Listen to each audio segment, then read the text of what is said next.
Hello students.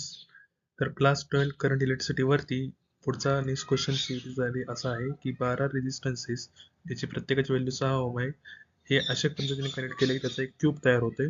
तर त्या क्यूबच्या डायगोनलच्या across किती रेजिस्टन्स असेल इक्विव्हॅलेंट हे आपल्याला विचारलेलं आहे.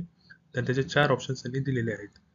तर हा जर क्यूब घेतला तर या क्यूबच्या प्रत्येक जे एज आहे त्याच्यामध्ये आपण घेतलेले 6 ओम रेजिस्टन्सेस, असे टोटल 12 रेजिस्टन्स आपण त्याच्यामध्ये कनेक्ट केलेले आहेत. तर ह्याच्या अक्रॉस ए टू बी म्हणजे डायगोनली अपोजिट एंडच्या अक्रॉस किती रेजिस्टन्स येईल हे आपल्याला विचारलेलं आहे. तर हा प्रॉब्लेम सोडवण्यासाठी आपल्याला एक सिंपल इक्वेशन वापरावं लागणार आहे. जर equivalent resistance between the diagonal of the cube हा दिला जातो या इक्वेशनने 5r/6. आता आपण इथे किती रेजिस्टन्स जोडलेला आहे? 6 ओम, आणि त्याची व्हॅल्यू सगळीकडे सारखी आहे. आपण इथं r च्या जागी 6 ओम पुट करणार. 5 into 6 divided by 6 which gives 5 ohm. That is correct option is C. It is 5 ohm. Thank you.